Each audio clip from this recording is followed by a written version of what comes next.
Parent long lay thing to them is a wide long lay district PYD education committee hinging to by and book joa when a hangings to be a we come to shut up my Ganea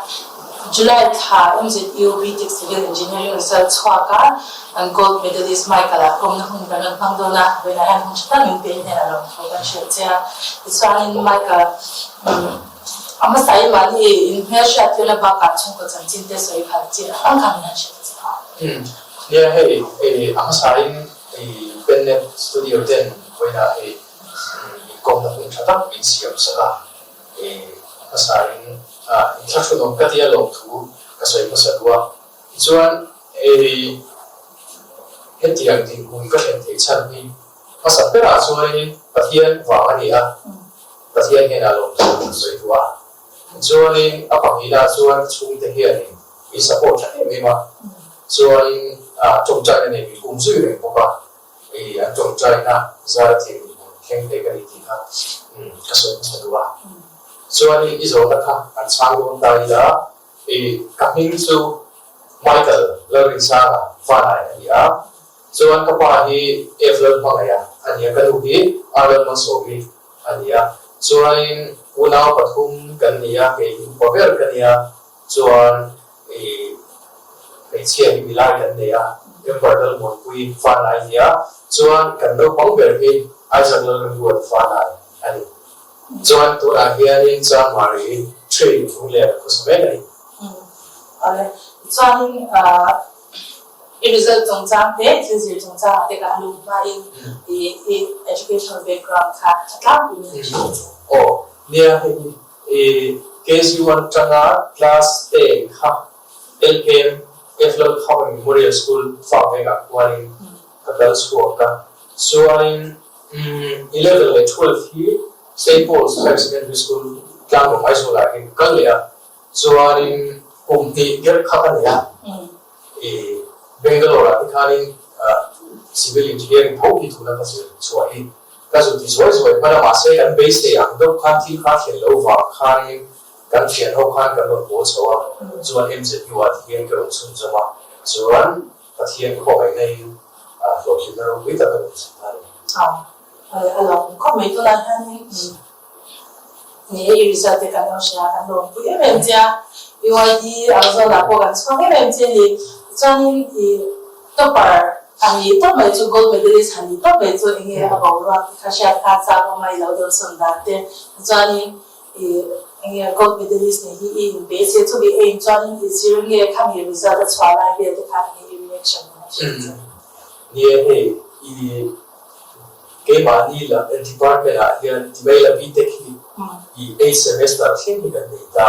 kung hizira ni da chuan 7-8 semester final kan han zir chho kha 7 semester ka ma uzat ben chu lok to pathian zara kalam mustam bera chuan kha kan ni kha chu ko ring ve do thima pathian khoi nai chuan ti khanin kan result chu khanin kalong khop ma ka base ai khan ka ti cha ho 9 point han pathian zara chu 8 semester khanin ka cha ve view bo ba kalong ve yu to ka chuan kan result chu lai khanin ka ru ma tlan so ka la kalong to ka chuanin karum arai ka kuma ka bok ba ka tong trai pathian ni la lo ka soi chan songge in chai ti songge an lo be ko me ni po ka pa ni ke so dai ko da lo lo mo ce tiang ve chu along the long chan in MZU wali han lu ta hostel ali om nge in lo nge ti la tan sila so ni passport na so private hostel Chestnut hostel ang tiyan so da so chuanin he tunlain social media te kan pang se me me chalai te chu kan active ta chuanin hostel ayo lo chuanin enge ko shana te le central ko chu jang thwa te social media pa chu jang thwa ko zirna riu ru le peng thi tu ya tam tu me me chu chungai kara chuanin enge ile khazir dan kang khan izirna te at the boy we say em engineer lang ma in discipline dan de ka tiang kha lai ka ka engineer le kha ya tai ma ka chata ka easier thei da kha social media ni han thiam hi ngai khop me ka van ne ya ti mai la ka thiam sa gold medalist ni kha ka tu mo mo kha thil dang social media ki lo ko any activities na ka nam thoi du ya lo tiang khain le kha zir ta kha ni do ko me mai la joining masela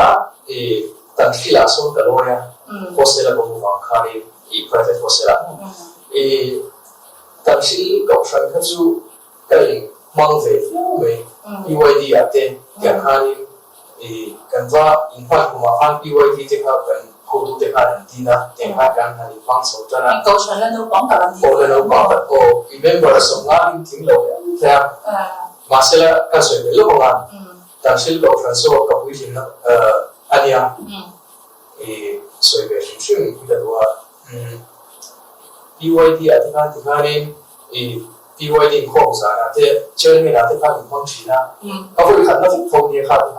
ka so pui ka le kha zi na hin kha ni pui mo ti hian ke ma ni la ya te chu presentation te da ni sa ni chu kha ti am shen kha ni confidence te pe pa e kha ni ta chil ko sha le mang kha ka ji lo ko me ya so be be shin lu ni ya he kan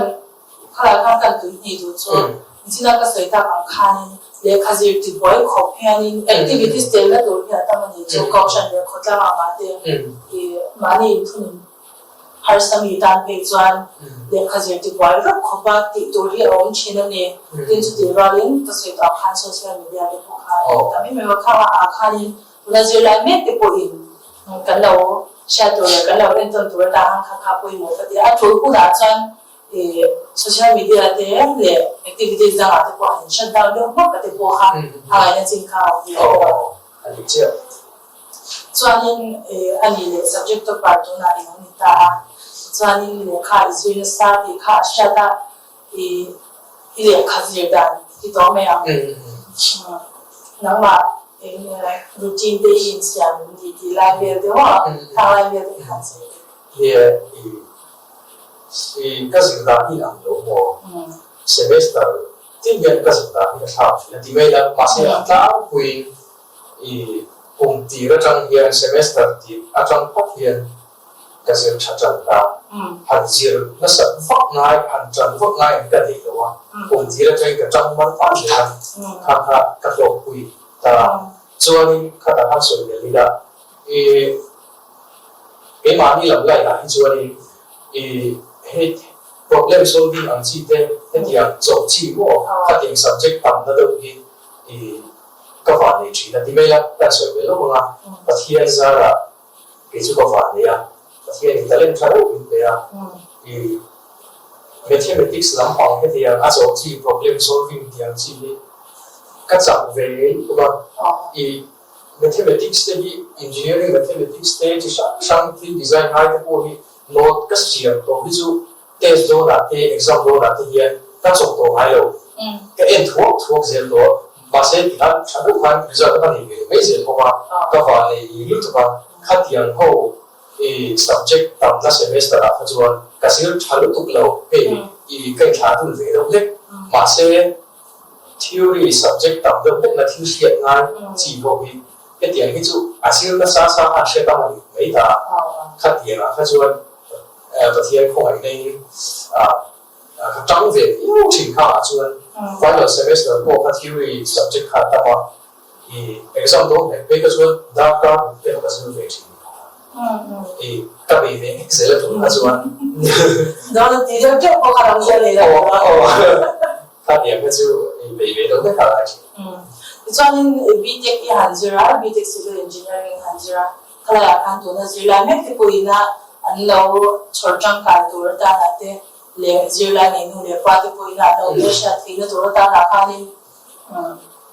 ama sain BTech civil engineering vazir tu khanin higher secondary class 11 and 12 the kan subject combination là cái in này khác khanin tu na cái vazir civil engineering zero to khanin akoi akhan nge anin concentrate na ya hazina sak na la de pi ang chi kha khan su engineering zero to chuan masa pera chuan 11 le 12 wa hian science la ni chuan science la ko khanin chi sang kha discipline sang kha ta physics le mathematics ni a concept man thana ai ki mo acha chu first year engineering and so first year engineering mathematics te engineering physics te học ta ni chu chuan 11 le 12 fa maths te kha lo chang kha chuan final year theng khanin min pui em mai kha physics le maths kha a concept man thana ai ki ya chuan 11 and 12 science la khelo ko hearing engineering BTech is thaya chu engineering diploma degree de khana ta le ni ate ko kan siana polytechnic of ta kha ho chu kha dikhani entrance of the lelenga chuan second year third semester khani alo join the ta kha ho chu entry do chu mai ya kha apoi bo ka tia su kan su nga cái mà đi qua class 11 lên 12 phải cho English subject các bạn này ta này nhỏ hơn thì mà thiểu hơn thì thì tụi cái này cho bây giờ BA college ta hàng cái là thì ta literature trong history về là trong hàng cái history of literature thì về là trong hàng cái thôi cho bằng bao từ tụi cái này cho mà first semester thì cái cái là sẽ là gì này là cái sẽ là rất là cái là bùa tụi cái này cho các bạn thấy biết thì như vậy kan na civil engineering zero to engineering là ਕੋਈ dù ta là có khác nhiều trang cái ਕੋਈ cái về xây dựng ở đây thì cho nên civil engineering là bằng cho nó xây dựng tại là thì tất cả કોઈ hiện căn vật ship lúc tục lâu đều anh em zero thấy anh em thế subject anh em thế cho căn vật ship vậy thì anh em thế cho mà nó chút khai cái thì anh tin cái gì ra anh làm bằng cái ako đi khang te civil engineering la pa na se sa civil engineering kan ti engineering branch makata ni beta physical infrastructure building te pong te bridge te dams te khang tiang ho song design da si na te chuan again a construction method te a maintenance khang ho mo ka tiang ho si na kha chỉ biết là thằng về civil engineering cho nên BTech civil engineering thì cũng đi xíu anh ta cho nên chính khán khá anh ta cái đó sẽ tốt ta 11 and 12 và khá science là ngay đi lâu bốn diploma certificate degree khai khá anh ta cho nên em sẽ đi vào cái học sinh lúc đây là em sẽ đi vào School of Engineering and Technology of ta so nên kami school ngoài khan department khảo sang level ta department pangal ni tu tu yo so the two IT and the information technology oma computer engineering oma EC kan ti mai ta chu electronics communication engineering ta electrical engineering om le ta chuan ke ma ni civil engineering ta om le ta chuan School of Engineering so 2017 khan ta chuan ke ma ni civil engineering hi 2014 khan an ti ta he alano pong ve ni chu kha kha mi tam zo ki chu an la shelu tu lo ma se tu la chuan he MZU School of Engineering so thiam tak tak he ni siam cho ve to chuan chu mi he an ron bo ve chan do tu la chuan khatakan soi pen chu chu MZU kan department faculty ho hi an cha em mai kan fa ko la mani na mani se la Hiram College tam tak ai hian a tha khati zo ke chuan ke bo soi to khan Bangalore ate kan chian hawin kan su ti ve zo ban to vai na ma te chuan an English te history ti ma har sa su lo Canada te ko hin bang sa ni su to ta ati la ma pe chuan very problem te kan to ve lo ko khan ma se em je ti wa chuan visual faculty ที่ทำเรียน visual professor ทั้งหมดจู่กันสาธิตตัว transportation engineer นี่จะพูดอันแต่มันทุกหมดกัน project กันพวกต่างๆส่วนเดียร์คารินsogar lang experienceในชั้นพวกเนี่ยเดียร์คารินresearch กันไปทุกลุกไปหมดมี project กับพวกคารินเดียร์คารินไปในสังคมเนี่ยส่วนเดียร์คารินมันจงไงครับ engineer อาศัยที่เราใช้สอนเราให้การเทียบเราหาเรื่องจะพบว่า problem จะพบว่าในส่วนตรงนี้เดียร์คารินวันสองตัวการมีสิ่งเดียวกันการโลกพูดเรื่องอะไรจู่ส่วนการสร้างสรรค์เรื่องเต้ให้เขาที่วิศวกรส่วน PhD engineering แล้วมันอีกสักประมาณกันเนี่ย PhD หมดส่วนเดียร์คารินบนIIT สอบส่วนนี้ลงพวกกันบนของผมเนี่ยส่วนการฟังที่จะต้องมีส่วนที่จะต้องพอให้อันที่จะของไม่หมดให้การสอนผู้เรียนส่วนนี้เราเที่ยวว่าการ geotechnical professor นี่ถ้า6 semester ข้าเรียนกันเนี่ย design of steel structure ที่ subject ที่เป็นอาหารของแม่ subject ค่ะsteel แล้วบอกข้าที่ boxing online แล้วข้าที่ boxing กันบวยของแม่มาเสียอามาข้าเฟลลุกตัวเดียร์ข้านี่ซิมที่แม่เอาซิมด้าดีเวลาที่เห็นว่าจะปัดเทียมลงให้ส่วนเดียร์ข้าอันสัตย์ได้ทอนสักทีนะโมไอ้ห้องตัวเดียร์ข้ากันนู่นมีส่วนที่จะทำตัวเดียร์ข้าพายอาศัยแค่พายลงพายเหตุการณ์เจ้าละมา engineering สิ่งนั้นชัดเจนว่าอันนี้ที่ข้าก็เราสวยเวียนว่าจู่ๆแค่ว่าชุมบอกให้สัตว์จะบอกให้เรามองอ่านเสร็จแล้วเหตุการณ์เจ้าละมาชัดเจนกันในที่ข้าสวยเดี๋ยวว่าส่วนนี้มิโซรามาที่ engineering college สิ่งนั้นเราดูที่อาทิตย์ก่อนที่ก็เชื่อว่ามิโซราโอเคจู่ๆกันมันจะเดี๋ยวไปเสร็จเลย也蛮尼中业呀，也他哋人看就睇啲么，他哋看规模嗰啲嘢，school education 啊，點樣看水啲，但係啦，係想做一個啊，做嘅就係啲大家過看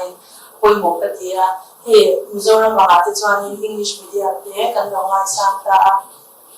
private school 啲，跟住我上啲乜嘢，啊，比較 in subject sensitive，咧 technical 得講知啲，science 啲 mathematics กันที่เราจีเดียถ้าเดี๋ยวจะพูดข่าวคอนเซ็ปต์ประจำกันบันข่าวอะไรที่เราพูดส่วนมาในตรงนี้กันเชื่อที่มันมีสิ่งที่เกี่ยวกับกันในที่ข่าวชาติที่ที่เหตุ higher education อ่ะ university level อ่ะคือพูดข่าวเดี๋ยวมาในตรงนี้มีสิ่งที่เกี่ยวกับเลย university department ชาติกันเราในที่ข่าวอาลูกมาอาลูอิงก็เชื่อเราจะเรียนรู้ที่พูดข้างๆเราพูดกันเรื่องที่ส่วนนี้กันก็มันสุดโต่งกันเราในตรงตัวตัวละบีเทคที่หันจะว่าจริงๆคนเราตานเรียนที่นี่ใครใส่พลังจริงๆหันชีวิตจะมีต่อกันขนาดนี้เนี่ย engineering ก็สิ่งชั้นแบบนี้MBS officer ก็ได้จ้างถูกไหมที่จะจัดการอันนี้ตัวเขาเนี่ยเป็น inspire ไปถูกไหมนี่จู่อันหลังผมจู่มิโซรัม engineering service center ส่วนเกี่ยวกับเขามีกันอีกจ้าไม่ถูกกับเขาอันนี้มันเด็กไม่ได้กันสิว่าจังตัวมันเขาบอกว่าเราจะตัวกันเนี่ยจู่ๆที่เราทิ้งตัวเลยนี่ไงตัวเรื่องเทนต์ชัวร์เสียแล้วตรงขณะท่านที่ตัวคนขาดตัดมาอินกันจะเป็นจ้าจู่ๆเขามี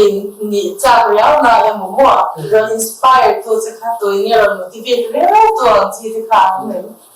อามีมาหลังส่วนก็สวยอยู่ว่ามาเสร็จแล้วMBS ตัวก่อนที่ยิ่งเลยเนี่ยexam เนี่ยมีกันถึงรุ่นเสร็จกันบอกถ้าอุเทเตอว่ากันเชื่อว่าว่าเราจะบอกว่า2020และ18ตัวก่อนเลยเป็นยังไงล่ะส่วนที่ข้าเรียนPolytechnical lecture เนี่ยอันเวก็สวยที่เจ็ดแล้วเราข้าจะบอกกันตัวก่อนเลยจ้าส่วนภาษาอังกฤษหลังบ้าน MBS ตัวก่อนเราดีเวลล์บอกกัน2022นี่บอกกันข้าว่าข้าดีเวลล์บอกกันกันอันนั้นสิ่งที่สุด engineer นี่หลังที่กัดตัวอย่างว่าเพียงข้าก็จะสอนการนักการเขียนสารเองเรื่องนั้นที่ว่ากันnumber one สุดที่มาเสร็จแล้วข้าที่MBS ตัวก่อนเลยแล้วมีการนั้นใน你抽张卡呢，跟你给炸是我忘了跟你啊，就往这哦，那把你那是没。oleh Allah kan ma kale kale ko na chang hanin yezira tile mule pan lo chi tu de po in shat be le no na in lo ne ka be se chula ka chang kan so ye do chu engineer chata kan phang ko la hanin kan nei the ngai kha ka be se ma ka le tu po ne ki na chang kan kong siam tu te kan nei chebe me the lo siam tu a te po hanin alam chang lo ti ye se the lo ni po ni seกันที่สื่อสงส่งเดียกันแข่งสงส่งที่โรงเรียนต่างๆที่ยังโบราณนี่เสียช้าที่อินจิเนียร์ชัดตัดมาการันพออินจิเนียร์ชัดตัดแล้วนี่ไงที่นั่นdream MES ที่ควรจะแล้วนี่ไงที่นั่นดูสักนักการหาเจ้าไปไหนก็ชัดตัดกันเลยกันลง 结果个龙。